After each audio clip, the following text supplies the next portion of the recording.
You know why you can't hit your macros at the end of the day? Because you don't plan anything ahead. You eat everything during the day, you get to dinner and you're like, fuck, I've got 70 grams of protein to hit and like 40 grams of carbs and no fat left. What do I do?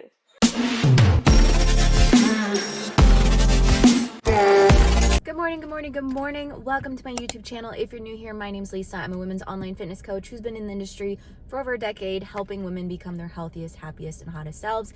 If you're not new here, thanks again for watching another video. I always appreciate it.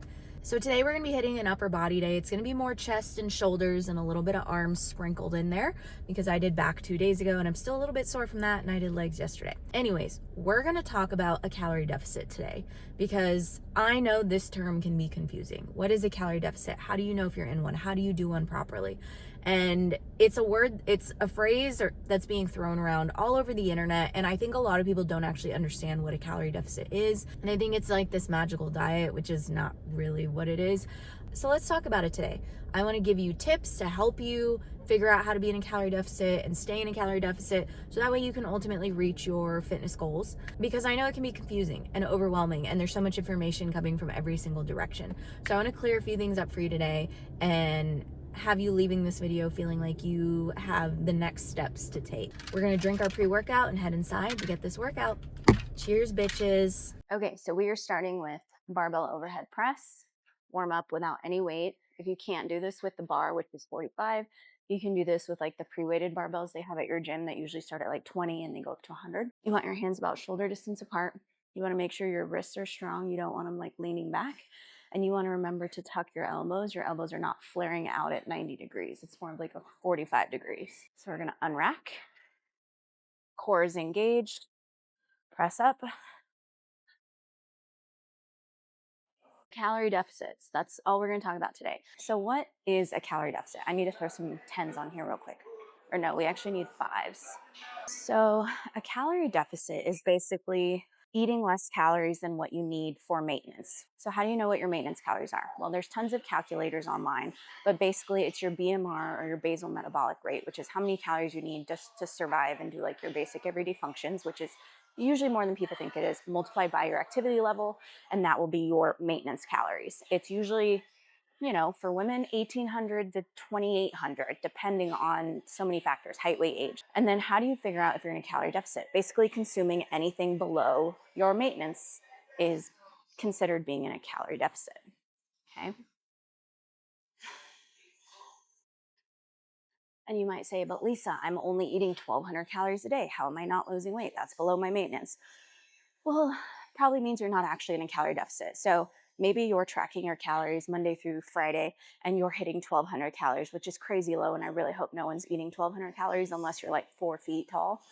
But if you're tracking and you're hitting 1,200 Monday through Friday, and then you're going out on the weekends and you are just eating like a complete asshole, well, now you just undid your calorie deficit. You can undo your calorie deficit by doing shit on the weekends. So that's one way that you may think you're in a calorie deficit, but you're not.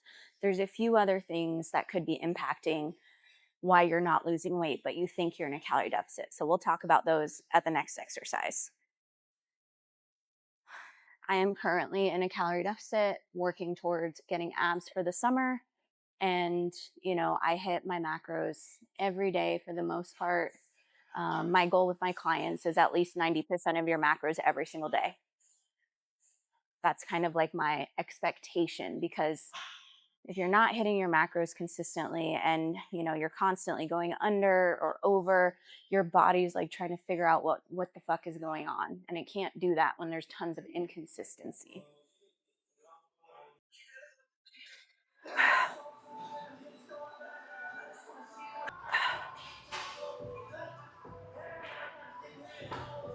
Okay, it's been a hot minute since we've used this machine, so I kind of forgot how. So we're just gonna mess around with it until we remember. The hardest part for me is because I'm so little. Sometimes these big machines are hard for me to adjust.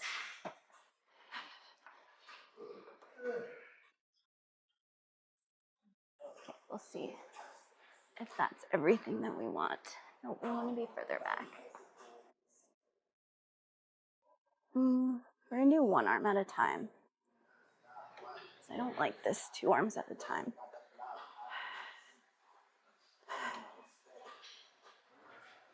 This one's just like too wide for me. Oh, I lied. You can bring out the handles.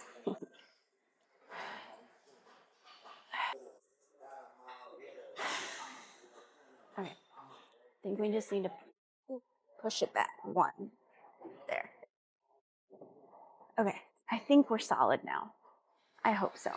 So the other reason that you may not actually be in a calorie deficit is you're not tracking accurately. So if you're not using a food scale, that is a huge issue if you're tracking your food. Why put in all the hassle of entering stuff into a tracking app like chronometer, but you're not taking the extra 5 seconds to actually weigh out your food? Because, you know, like 2 medium bananas, your idea of what a medium banana is versus my idea of what a medium banana is. You get what I'm saying? Could be very, very different. So you might be eating 35 grams of carbs, but you're entering 20.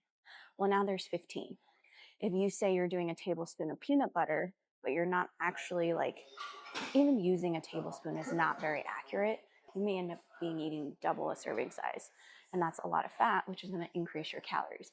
So if you have little things throughout the day that you are tracking incorrectly, that can easily add up to hundreds of calories, which essentially can completely take you out of your deficit for the week. So order a cheap food scale off Amazon or something, and it literally takes like 5 extra seconds. And then once you get the hang of it, it takes 2 seconds and you don't even have to think about it. This was a bad day to wear a hair clip. And then here's a few tips on how to use a food scale more efficiently. Number 1, track everything in grams. Grams will help you get as specific as you possibly can. So everything grams. Track before you eat, because then you can make adjustments. If you already ate your food, you can't adjust anything. It's already gone. Whereas if you track it first, then you can be like, oh shit, I can have an extra, I don't know, I can add avocado to this because I'm kind of low in fat. Or, oh shoot, I need to take a little bit of this rice away because I'm going to be over in carbs. Like, it gives you the ability to still adjust things. One of the biggest things that I see people do when they're tracking their food that is really, really getting in their way is like tracking after the fact versus tracking before. It's a lot easier to be proactive than be reactive.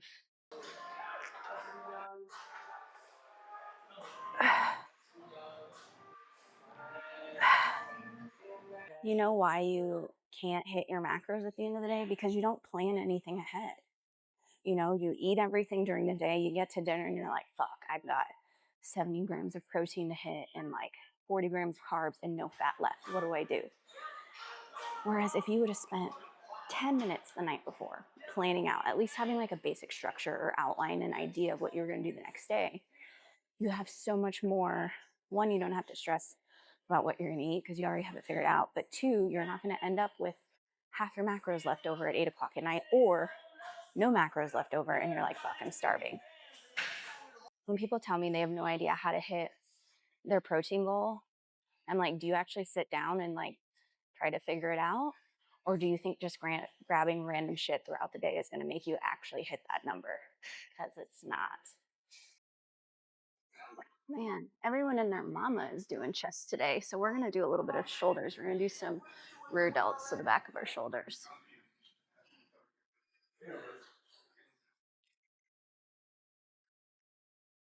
We're going to superset with some push-ups. The other reason why you could not be in a calorie deficit, even though you're tracking, you think you're in a calorie deficit, is because you're having like little one-offs here and there and not tracking any of it. So spoonful of peanut butter randomly when you're hungry, finishing your kids' meals when they don't finish everything. Like, all of that stuff adds up. Just like tracking inaccurately, not tracking the really small things can easily eat up your calorie deficit. And this is not me saying like you can't finish your kids' lunch or whatever, but track it. Or, you know, really try to limit those little extra bites here and there. And honestly, you're going to realize pretty quickly they're not worth it. an extra 50 calories here plus 50 calories here plus 50 calories here could have easily been like an actual like delicious meal or snack versus just these random little one-offs that aren't really doing much for you. You know what I mean? And this one might make you sad, but actually going out to eat a bunch of times in 1 week, even if you track it, like there's so much out of your control. Like if you go to Chick-fil-A once a week or something, that's no big deal. But if you're going to Chick-fil-A and then Starbucks and then this and then date night Friday, like all of that adds up. The less you eat at home, the harder it is to stay in your calorie deficit, the harder it is to lose fat, lose weight, all of the above. So really try to I eat out like once a week and I make it something that I really, really want, something that I think is worth it. And it doesn't affect my weight loss because I'm so consistent the rest of the time. It's like 90% healthy hitting macros, and then the 10% is like the fun stuff. And it's not really a big deal if I'm doing the 90. Okay, we're switching to tricep extensions because we're going to be finishing up here soon. So we're going to do forward and then we're going to do reverse. So if you feel like you're eating healthy, but you're not seeing the progress you want to see, number one, you need to start tracking your food. Absolutely. And track it for a week without changing anything. And then you can see like what your average intake is. It's usually a lot higher than you think it is. After you track it for a week, then figure out what your maintenance calories are and do like a 250 to 500 calorie deficit from there. You don't need to factor in like your exercise when like the online calculators give you that. You don't have to factor in your exercise. That's already factored in by multiplying your BMR by like your activity level. So you don't have to do that. So then now start tracking and trying to hit your calorie deficit every day and do it for a week and see how it feels. And the thing about a calorie deficit is you're not just trying to eat as little food as possible, okay? You're trying to eat healthy food and you're trying to eat as much as you can. Otherwise, you're gonna be fucking starving. Hunger is normal in a calorie deficit, but I don't want you to be starving. So if you don't already, make sure you follow me on Instagram because I do tons and tons of reels about like how to eat as much food as possible, which is called eating for volume, how to eat as much food as possible while still staying in your deficit because I'm a hungry gal. I like to eat. There's no way I'm going to like eat just super tiny things to help me lose weight because that's not sustainable for me. I will go bananas. So my Instagram is the same as my YouTube, the Lisa Bowden, and I give tons of like tips and help. If you need any like direct help, feel free to DM me and I will give you as much of my support as I can. So last thing we're doing is Dumbbell Flys because both fly machines are taken and like all the cables are taken. I personally don't like Dumbbell Flys and I don't really recommend them for most people unless you have the control because if you don't stop, you can easily hurt your shoulder and you'll see what I mean here in a second. So we're gonna do lightweight on these. So we're gonna come up, elbows are soft, open, feel a stretch in your armpit, bring it back together. And if you end up going past where you feel the stretch, you can really easily hurt yourself. And I have the clip in my hair, so I can't rest my head on the bench. Why not add some more triceps? We're gonna do single arm dumbbell tricep extensions.